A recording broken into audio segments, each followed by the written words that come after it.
kalau waktu itu Pak Jokowi itu tidak bilang setelah pensiun saya kembali ke Solo menjadi rakyat biasa, mungkin tidak banyak yang akan mempersoalkan kenapa Pak Jokowi sampai sekarang masih berpolitik. Tapi karena dia mengatakan seperti itu, ya akhirnya banyak yang mengkritik kan. Kok Pak Jokowi itu masih saja tidak konsisten. Seperti dulu katanya waktu masih jadi gubernur Jakarta, dia tidak memikirkan pilpres, tidak copras-capres, tetapi akhirnya jadi capres. Seperti dulu ketika dia bilang anaknya tidak tertarik dengan politik, faktanya dia gendong. Tapi coba kita perhatikan Mas ya, di akun Instagramnya Pak Jokowi, yang sebelum-sebelumnya juga banyak komentar-komentar negatif. Belakangan ini komentarnya itu sebagian besar positif. Artinya apa? Ya, jagat maya menyambut itu secara positif, gitu kan.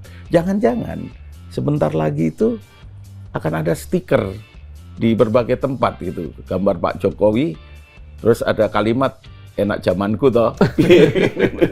Kalau itu terjadi kan repot juga kan. Ketika di tahun kedua setelah pemilu dia sudah jauh memikirkan ke 2029, itu kan kalau menurut saya tidak elok ya. Kecuali dia partai di luar pemerintahan. Bahkan beberapa orangnya menjadi menteri kan. Kenapa dia tidak fokus dulu itu? Kenapa malah mereka berstrategi untuk mengarahkan pada perolehan suara mereka untuk pemilu 2009. Memang tidak disebutkan ya bahwa rencana Pak Jokowi belusukan itu dalam rangka itu, tidak, tapi semua orang tahu lah bahwa ujungnya itu niatnya untuk mengerek elektabilitas PSI dan segala ini dari sisi kacamata PSI.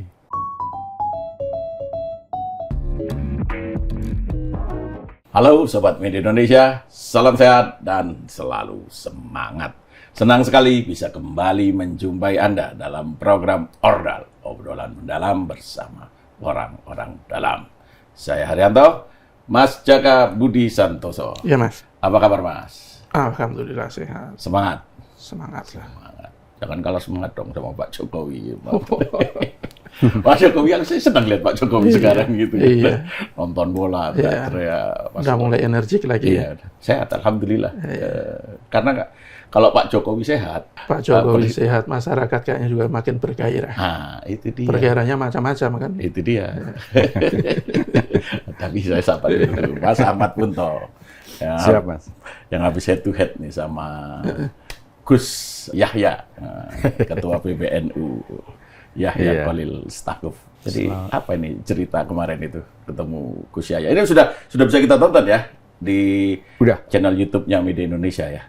Ya nanti biar ditonton aja lah ya. Biar ditonton aja ya. Banyak yang menarik di situ. Nah, itu dia. Tapi begitu ketemu Gus Yahya, wajahnya semakin bercahaya. Udah kelihatan, udah pasti sehat ini. Sehat jasmani rohani. Salah yuk pakai peci nanti. Jadi nadliin. Udah nadliin. Udah nadliin. Tadi mau pakai baju koko nggak jadi. Jadi kita ngomong apa nih, Pak Jaka? Pak Jokowi. Pak Jokowi lagi. Ya akan mulai belusukan. Belusukan. Oh iya betul ya. Iya. Memang menarik lah ya, kita ngomongin Pak Jokowi aja lah. Kemarin udah pemanasan ya. Udah nonton bola kan? Nonton bola. 2 kali nonton bola. Dan dua-duanya yang ditonton Pak Jokowi menang. Jadi komentarnya itu positif. Pak Jokowi pokoknya setiap timnas main harus nonton. Iya, biar menang terus. Berkahnya ada di timnas. Apa aja? Iya kan kemarin waktu nonton Indonesia Oman menang 3-0. Terus waktu semifinal tadi malam, semifinal AFF U19 di Medan ya. Itu kita menang dramatis lah 2-1. Dan terlihat sekali, ekspresif sekali Pak Jokowi dan Ibu Iriana kan. Dan masih banyak penggemarnya juga yang minta tanda tangan banyak sekali kan. Sampai antri kan yang di GBK itu. Iya. Ya memang Pak Jokowi membaur di antara para penonton. Iya. Apalagi seorang tokoh ya, mendatangi kerumunan, udah pasti dikerumuni kan. Padahal kan dia rakyat biasa ya. Iya memang rakyat biasa, makanya beliau mau kemana saja bebas kan. Ya. Rencananya nanti mau ke Lampung. NTT. Mau ke NTT gitu kan. Jawa Barat ya. Mau terus ke Jawa Barat, mau nonton bola, mau datengin kerumunan dimanapun kan. Barangkali Pak Jokowi mencari suasana baru kan. Setelah ditatangi banyak orang setiap hari di rumahnya, bikin konten. Itu anak-anak muda loh sekarang yang nonton. Anak-anak muda, mahasiswa. bikin konten dan diposting di Instagramnya Pak Jokowi. Natural nggak itu? Nah itu dia yang saya mau tanyakan sebenarnya. Ini kan saya awalnya mau ngasih bunga-bunga dulu, jangan tanyakan ke saya. Mau tak takokno dia. Jadi ini natural atau didesain? Yang mana yang? Iya, kedatangan anak-anak muda Ya. di Jalan Kutai Utara itu, terus bikin konten. Kebetulan ada momentumnya kan itu, konten Mas Balil Ganteng itu kan, Ya. MBG itu kan, terus kemudian My Little Bulu Ketan. Ya. Itu diposting loh di IG-nya Pak Jokowi. Bahkan terakhir di IG-nya Bobi juga Ya. hal yang sama diposting gitu loh. Ya lagunya. kalau saya lihatnya tidak mungkin itu semuanya natural. Tidak mungkin juga itu semuanya didesain. Kalau saya pikir banyak juga masyarakat yang memang ingin sengaja bertemu Pak Jokowi.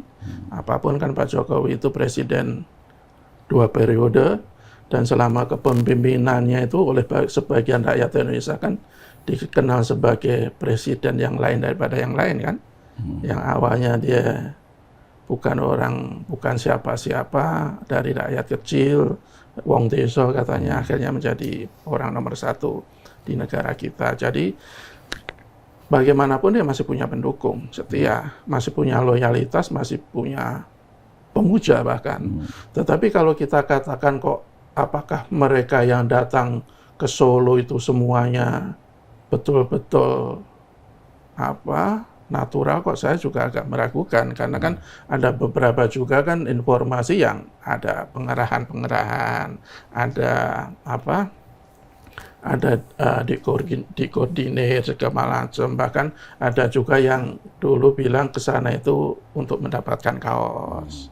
Jadi dua hal ini menurut saya tidak bisa kita hadapkan head to head begitu. Tapi apapun ya sah-sah saja Pak Jokowi melakukan itu karena kan dia itu insan politik, meskipun katanya waktu itu setelah pensiun dia akan kembali ke Solo, Ya, memang menjadi kembali ke Solo. menjadi masyarakat biasa kan? Iya. Ya kan persepsi orang ketika dia kembali ke Solo menjadi rakyat biasa, ya dia akan meninggalkan politik kan, akan menjadi ya rakyat yang benar-benar biasa, bukan wujudnya rakyat biasa, tetapi sebenarnya masih punya semangat atau punya nafsu yang sangat besar untuk berpolitik. Dan kalau itu dilakukan Pak Jokowi sih sah-sah saja. Persoalannya kalau menurut saya apakah itu patut atau tidak patut, pantas atau tidak pantas. Kalau dari sisi seorang mantan presiden, Bu Mega juga masih berpolitik. Pak SBY ketika dia pensiun juga masih berpolitik, meskipun belakangan atau beberapa bulan belakangan ini kan dia betul-betul ingin meninggalkan politik kan, dia ingin menikmati hidup, jalan ke sana kemari, melukis, dan main voli, menyaksikan voli. Jadi itu yang hidupnya. Saya pikir dari sekian mantan presiden itu cuma Pak Habibie yang betul-betul ketika dia sudah tidak menjadi presiden betul-betul dalam tanda kutip apolitik lah, meskipun ada penyebabnya yang perlu kita perdebatkan juga. Tetapi kalau Pak Jokowi ini ini kan sekali lagi kan terkait dengan soal konsistensi kan.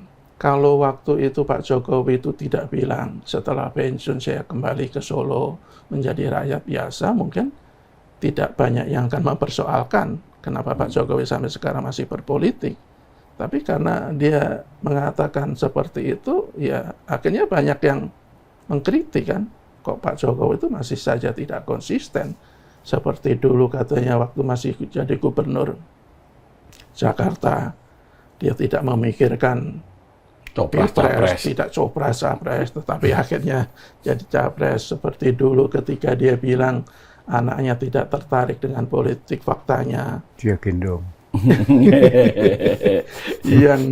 yang besar jadi wali kota, kemudian jadi wakil presiden, yang bungsu hanya waktu 2 hari menjadi kader PSI, ujuk-ujuk jadi ketua umum partai politik PSI. Dulu Pak Jokowi juga bilang katanya tidak suka dengan politik dinasti. Faktanya kalau kita lihat sekarang hampir semua anaknya kecuali yang perempuan bahkan menantunya juga terjun ke politik, dan banyak yang menganggap ya ini politik dinasti karena mereka menjadi pejabat, terpilih menjadi pejabat ketika Pak Jokowi itu masih menjadi presiden.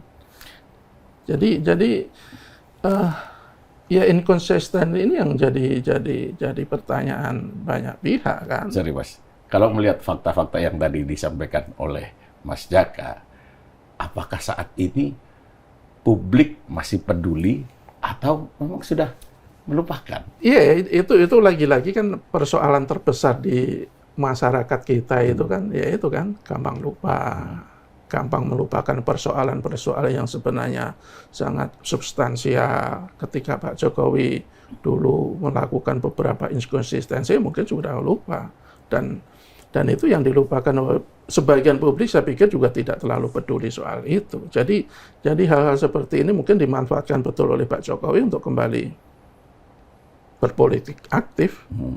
Dan kalau kita lihat kenapa dia belusukan itu kan katanya waktu itu dari loyalisnya Pak Jokowi, katanya untuk menyerap aspirasi masyarakat. Saya bingung, Pak Jokowi bukan pejabat lagi. Yang mau diserap apa?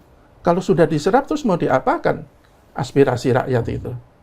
Kecuali kalau Pak Jokowi itu umpamanya dia menjadi penasihat presiden atau mungkin kan menjadi penasihat wapres. Mungkin dia menyerap aspirasi publik masih bisa kita terima sebagai sesuatu yang wajar. Tapi kalau dia bukan lagi pejabat, kemudian dia akan belusukan untuk menyerap aspirasi rakyat, itu versinya waktu itu Projo itu siapa? Projo ya, kalau nggak salah ya, untuk menyerap aspirasi. Atau Projo. Iya kan. Jadi pertanyaan juga, katanya alasannya karena banyak sekali undangan dari masyarakat agar Pak Jokowi hadir. Jadi yang benar itu sebenarnya mana? Untuk menyerap aspirasi rakyat atas inisiatif Pak Jokowi atau karena ada undangan dari masyarakat? Jadi pertanyaan-pertanyaan ini menurut saya semakin menguatkan persepsi bahwa ya ini sebenarnya by design bahwa Pak Jokowi itu sudah mulai ancang-ancang untuk berpolitik demi 2029. Demi siapa ya? Demi anaknya. Siapa lagi kalau bukan demi anaknya? Yeah. Demi Mas Gibran Wapres, demi Kaisang sebagai partai politik, ketua umum partai politik. Apalagi beberapa waktu yang lalu Pak Jokowi yang sudah mengikrarkan komitmennya untuk membesarkan PSI, akan bekerja keras habis-habisan mati-matian untuk membesarkan PSI. Ya mungkin ya sekarang meskipun sebenarnya masih 3 tahun lagi pilpres pemilu, ya mungkin prinsip Pak Jokowi itu lebih cepat lebih baik. Maka mereka udah mulai akan memupuk investasi politik demi, ya menurut saya sih demi anaknya. Iya. Tapi kalau kita lihat belakangan ini ya, baik dari konten-konten di media sosial maupun apa yang dilakukan oleh Pak Jokowi, sepertinya PSI ini sudah kembali ke track sebagai partainya anak muda kan. Karena kalau kita perhatikan postingan-postingannya sekarang dipenuhi oleh anak-anak muda, mahasiswa dari universitas-universitas ternama loh, gitu. Termasuk dari alma maternya Mas Bunto, UNS. Ya karena deket kan. Iya karena dekat juga. Ada yang dari UGM gitu. Ya kalau UGM karena satu alma mater dengan Pak Jokowi gitu. Dan anak-anak muda yang lain gitu loh, bikin konten di sana. Dan ya itu tadi, kalau buat saya Pak Jokowi ini memang sangat pandai mengambil hati masyarakat Indonesia. Termasuk anak-anak muda, diberikan tempat untuk bikin konten, datang dibukakan pintu, bisa berfoto dengan beliau, pulangnya dikasih souvenir berupa kaos gitu. Mungkin tadinya didesain, akhirnya terjadi secara alamiah gitu. Itu. Nah, kemudian yang sekarang dilakukan Pak Jokowi, termasuk kemarin menonton sepak bola di stadion kan penuh orang. Di situ Pak Jokowi datang berkumpul, membaur, ikut teriak bersama-sama, ikut merayakan gol dan yang lain-lain gitu. Termasuk di Medan. Ya kita bisa maknai bahwa Pak Jokowi sedang menggrab ya kalangan muda sebagai pasarnya PSI gitu.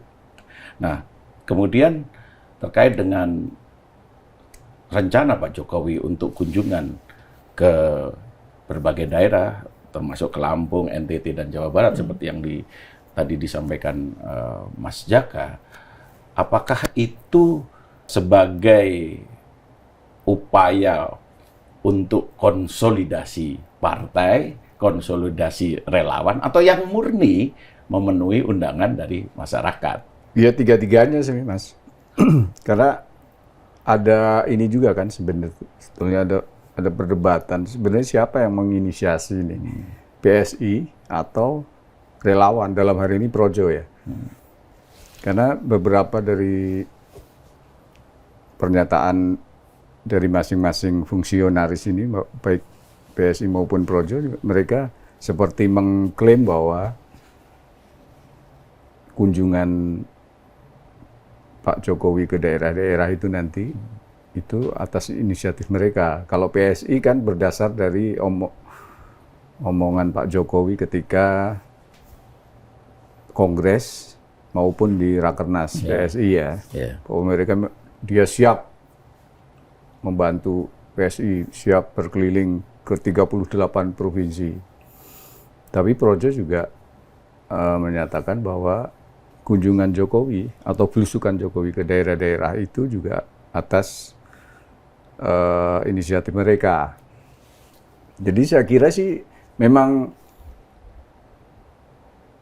kalau secara harfiah apa yang dikatakan bahwa memenuhi undangan masyarakat, katanya bahkan yang mengundang Pak Jokowi ke nikahan aja ada gitu, katanya memang banyak undang-undangan itu kan untuk bertemu relawan maupun untuk bertemu dengan kader-kader PSI. Memang semuanya sepertinya di tiap daerah akan ada agenda yang tidak satu tujuan gitu. Jadi tiga-tiganya bisa jadi terakomodasi di tiap daerah. Yang jadi pertanyaan kan niat besarnya sebetulnya kan, apakah ini merupakan sebuah langkah politik menuju 2029 demi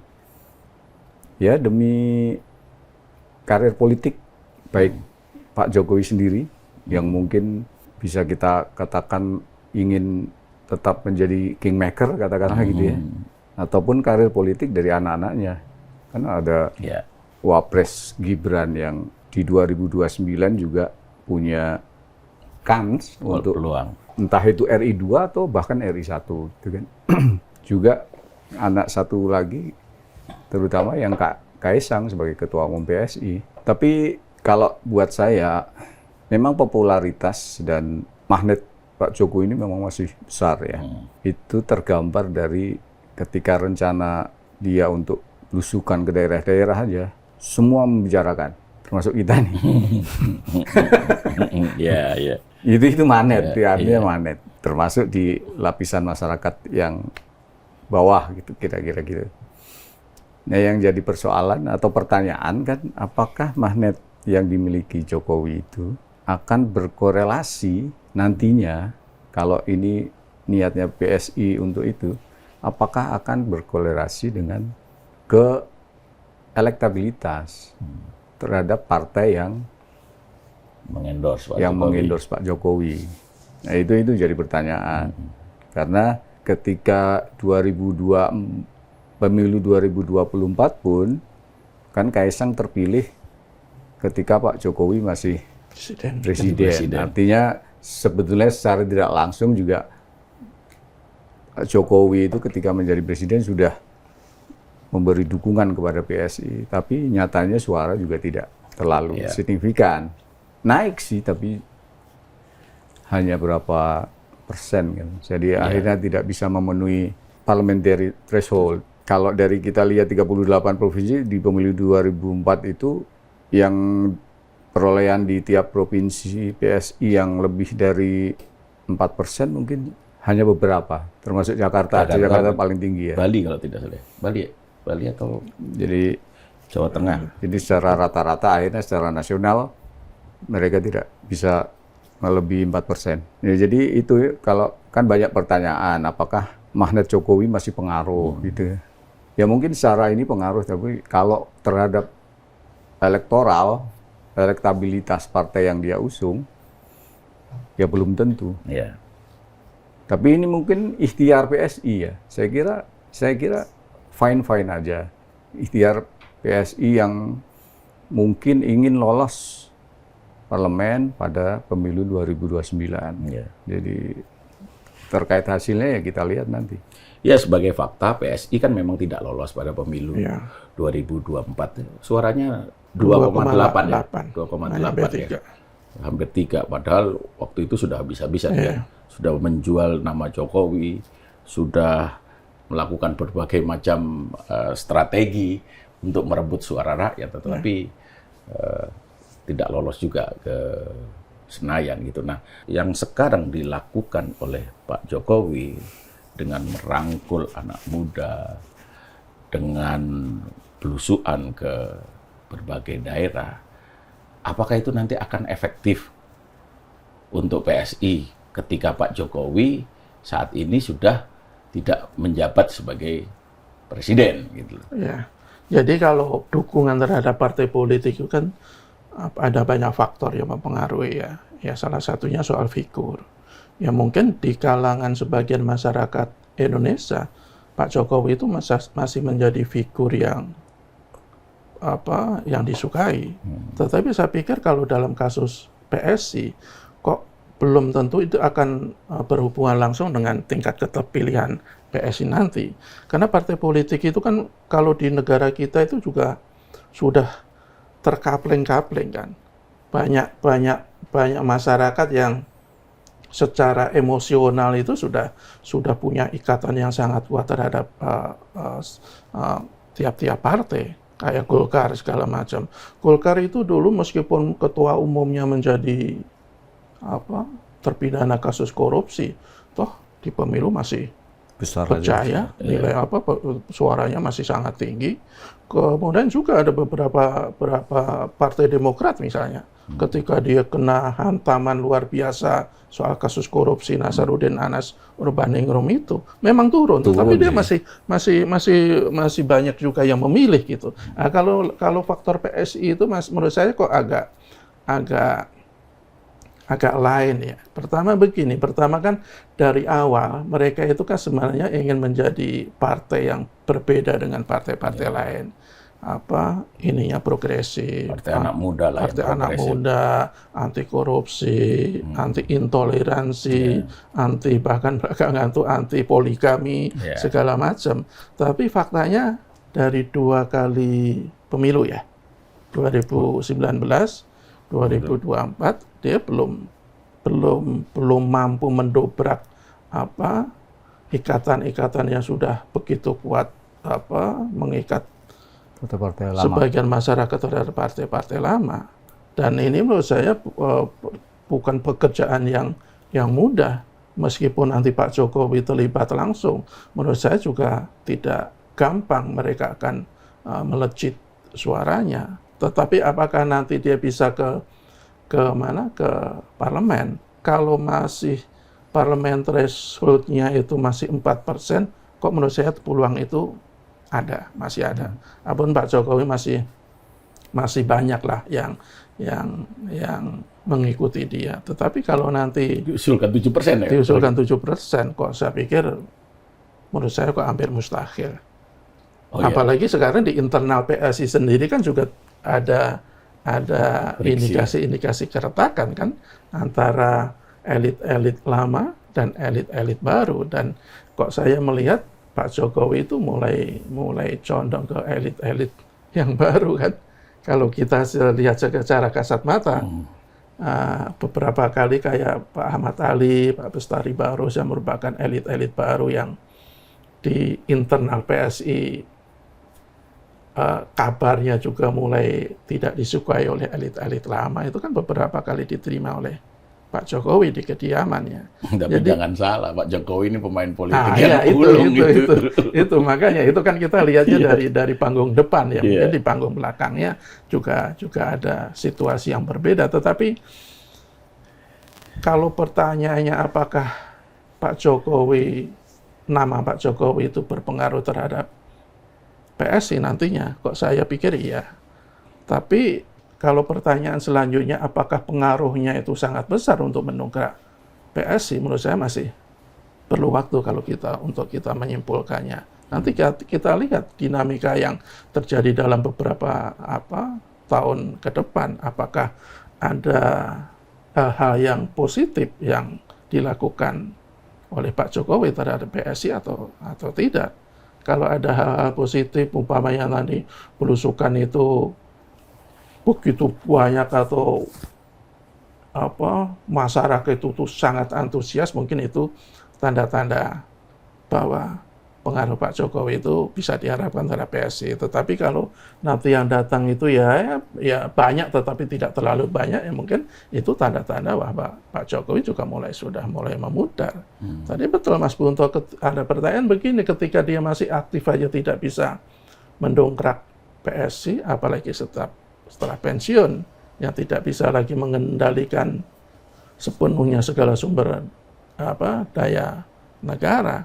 Tetapi jangan lupa juga karakteristik sebagian masyarakat kita itu juga agak aneh ketika dia sudah suka dengan figur termasuk Pak Jokowi, ya ketika Pak Jokowi itu hadir dengan gayanya di awal-awal sebelum menjadi presiden, dia menyapa rakyat dengan tampak tulus. Dia tidak membuat sekat-sekat terhadap masyarakat, itu yang bisa menarik hati masyarakat. Kan kita tahu sendiri masyarakat kita, kan kita masih banyak yang suka silau dengan hal-hal yang tampak di permukaan, kan? Dia sampai sekarang. Iya, sampai sekarang itu saya pikir yang akan dimanfaatkan betul oleh Pak Jokowi. Iya. Dan dengan membuka lebar-lebar pintu rumah di Jalan Kutai Utara itu, dan makin banyak orang yang datang, bikin konten, diwawancarai. Ada salah satu konten kreator lah, saya sebut konten kreator, yang setiap hari itu berada di rumahnya Pak Jokowi, Bambang Saptono. Itu apapun yang dilakukan oleh Pak Jokowi, terus orang-orang yang ada di depan rumah Pak Jokowi itu selalu divideokan. Dan kalau kita lihat dari sana, kita bisa menyaksikan berbagai macam ekspresi, berbagai macam dukungan terhadap Pak Jokowi dari berbagai golongan gitu loh. Dari orang tua sampai ke anak muda, bahkan ada yang datang dari luar negeri gitu loh. Dari berbagai daerah loh. Ada yang datang dari NTT, Papua.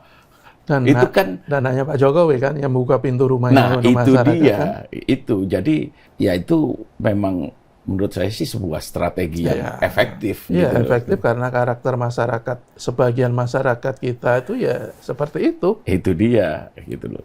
Nah, yang juga menjadi pertanyaan ya, kalau di PSI itu kan kemarin tadi Mas Jaka sudah sampaikan ada friksi di internal PSI dengan masuknya kader-kader partai lain. Ya kita sebut saja ada Bestari Barus, Rusdi Mase, dan Ahmad Ali yang menempati posisi-posisi strategis.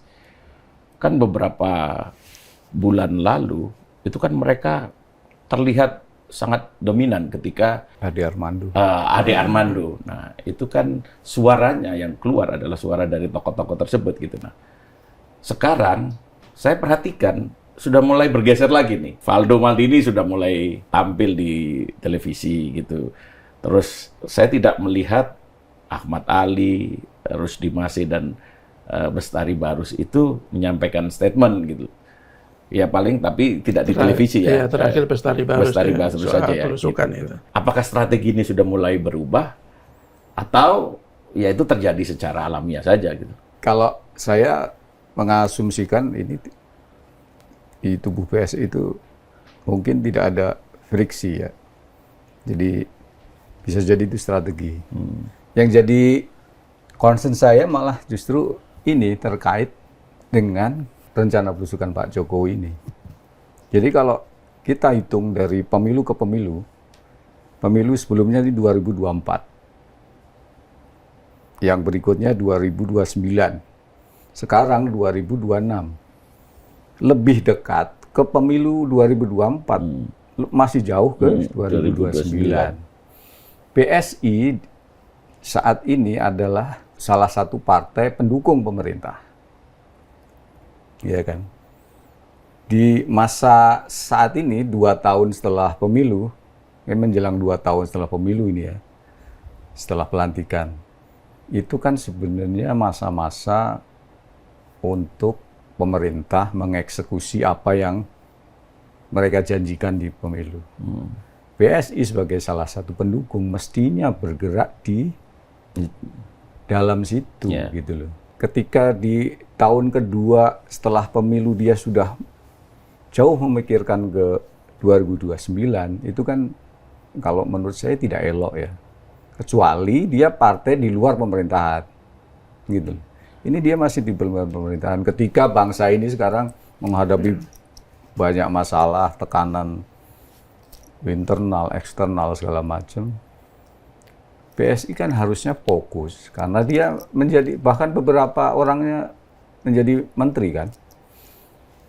Kenapa dia tidak fokus dulu itu? Kenapa malah mereka berstrategi untuk mengarahkan pada perolehan suara mereka untuk pemilu 2009? Memang tidak disebutkan ya bahwa rencana Pak Jokowi belusukan itu dalam rangka itu, tidak, tapi semua orang tahulah bahwa ujungnya itu juga akan mengerek, niatnya untuk mengerek elektabilitas PSI dan segala ini dari sisi kacamata PSI.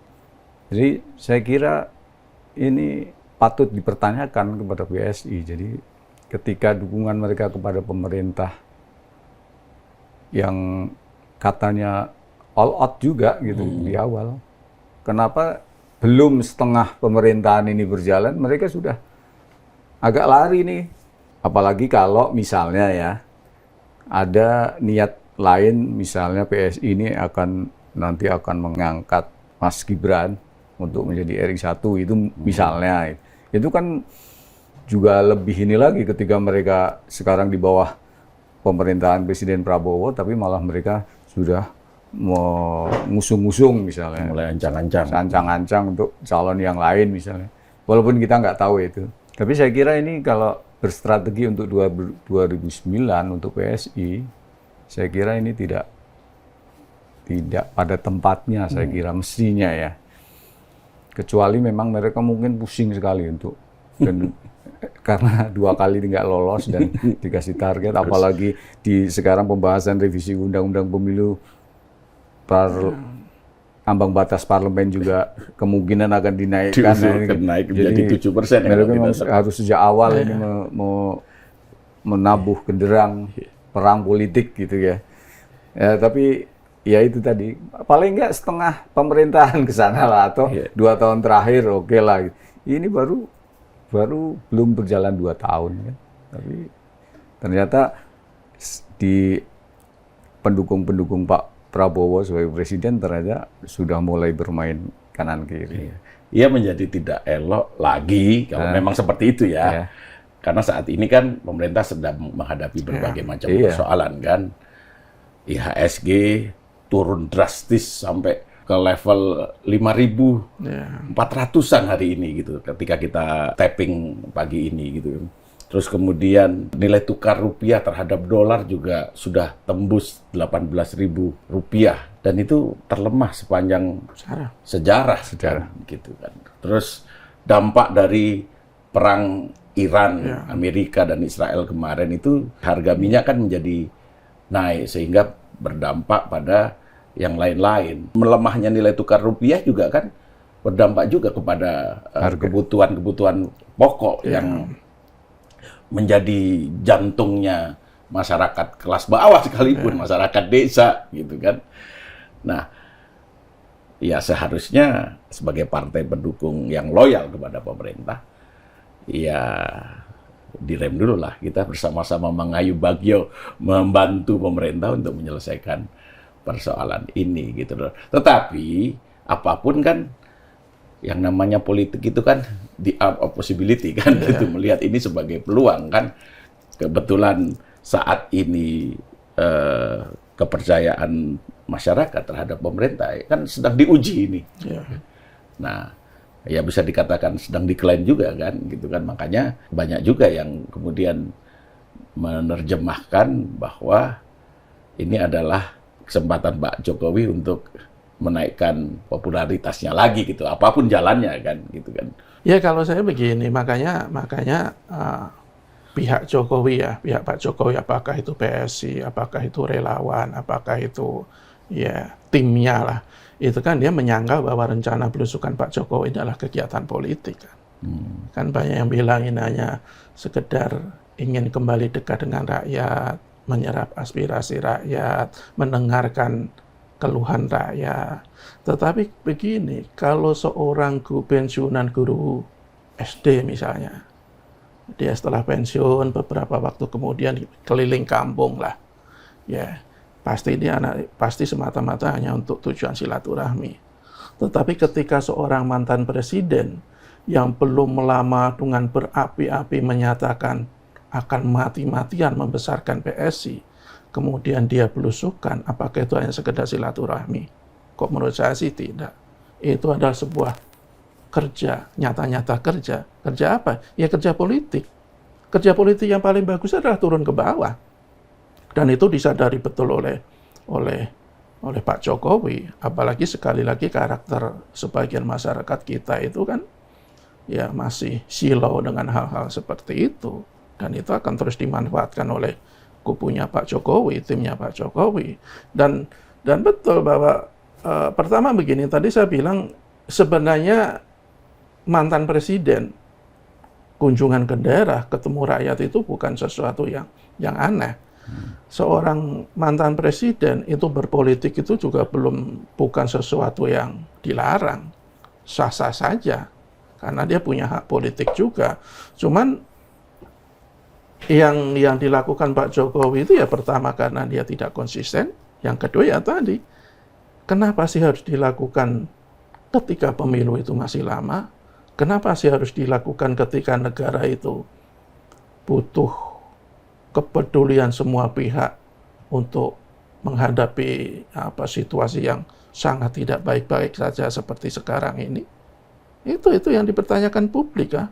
Apakah Pak Jokowi itu justru ingin memanfaatkan situasi negara yang sekarang ini demi merebut simpati publik?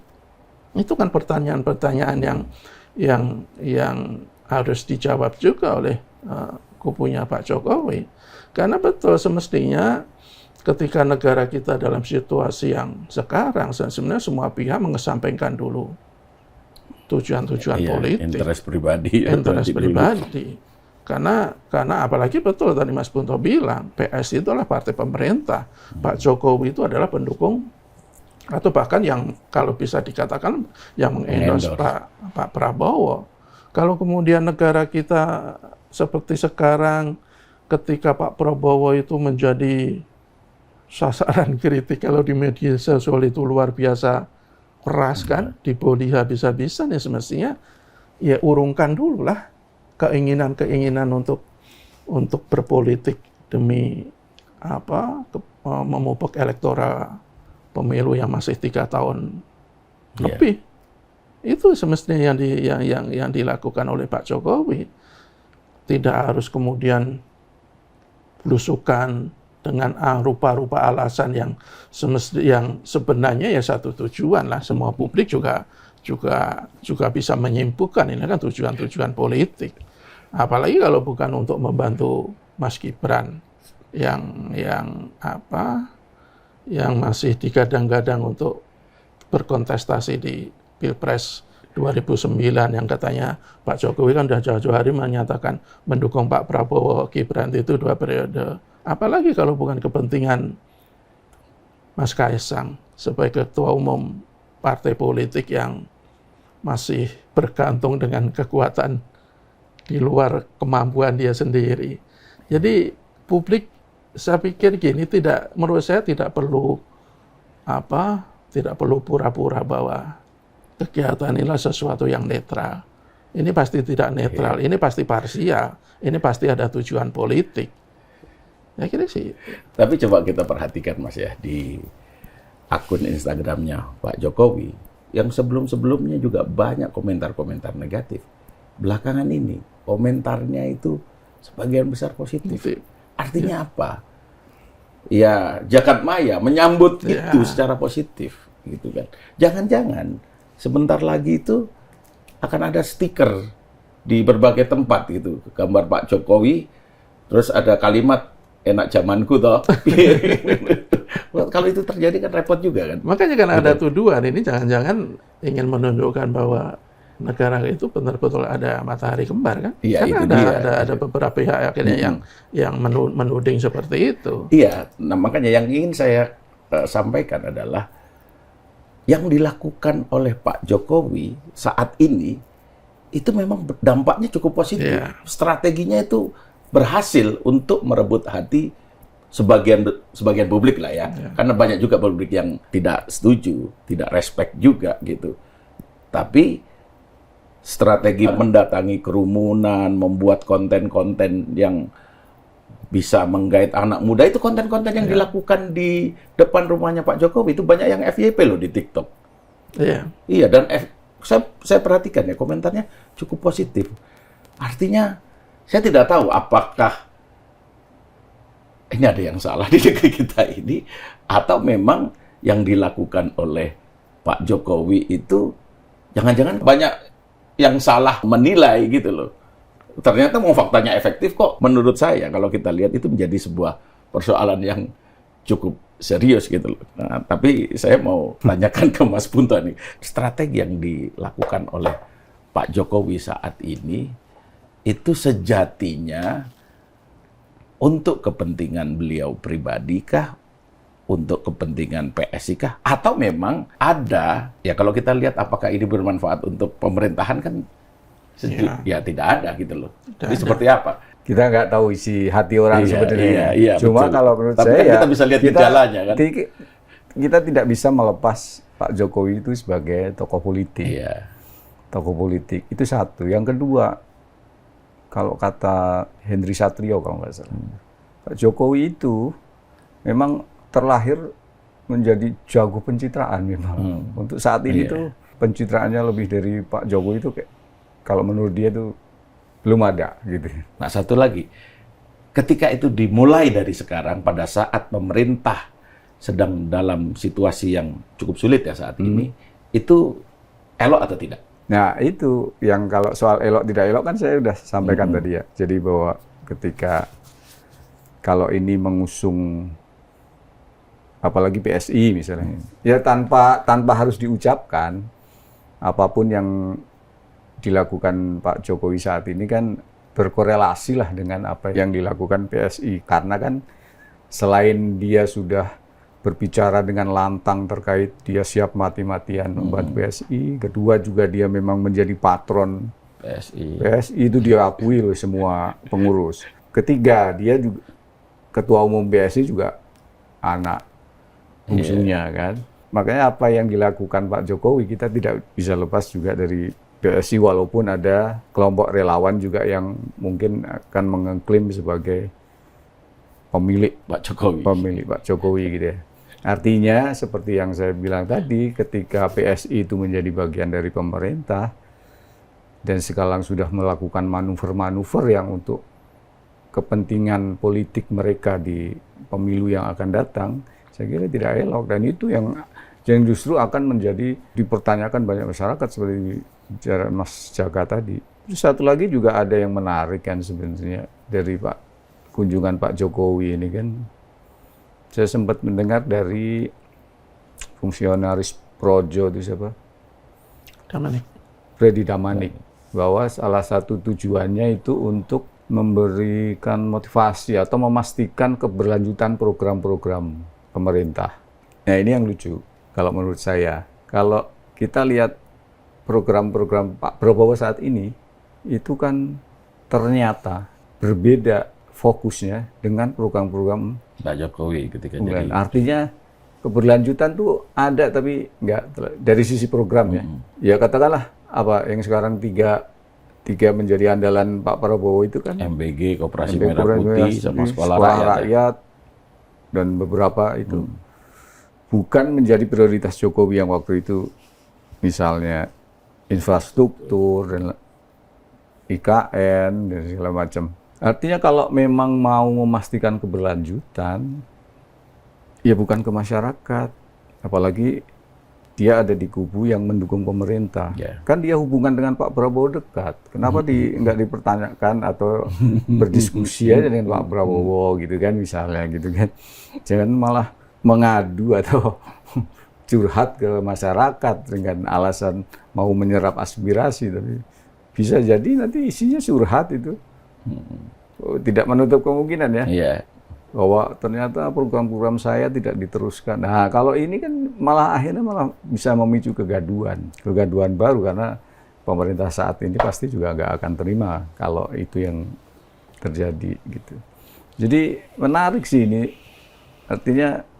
Tapi kalau kembali ke soal elok tidak elok, saya sekali lagi memang tidak. Walaupun sah-sah saja, boleh-boleh aja gitu ya. Tapi ini kan tadi soal kepatutan, kepantasan yang menurut saya tidak. Atau nanti bisa kita lihat juga itu ada masyarakat atau warga yang menangis-nangis di depan Pak Jokowi mengeluhkan persoalan yang mereka hadapi saat ini. Kan itu bukan tidak mungkin terjadi kan, gitu kan? Jadi saling berbalas curhat. Nah, itu dia. Gitu. Mas Eka, ada yang mau disampaikan lagi?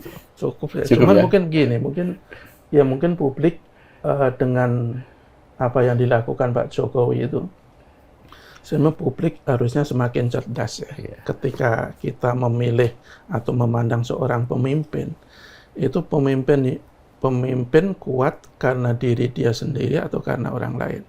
Kalau pemimpin itu kuat karena orang lain, karena bapaknya, ya menurut saya itu bukan seorang pemimpin yang bagus. Pemimpin yang bagus ya pemimpin yang dia kuat, yang dia betul-betul menjadi pemimpin karena dirinya sendiri.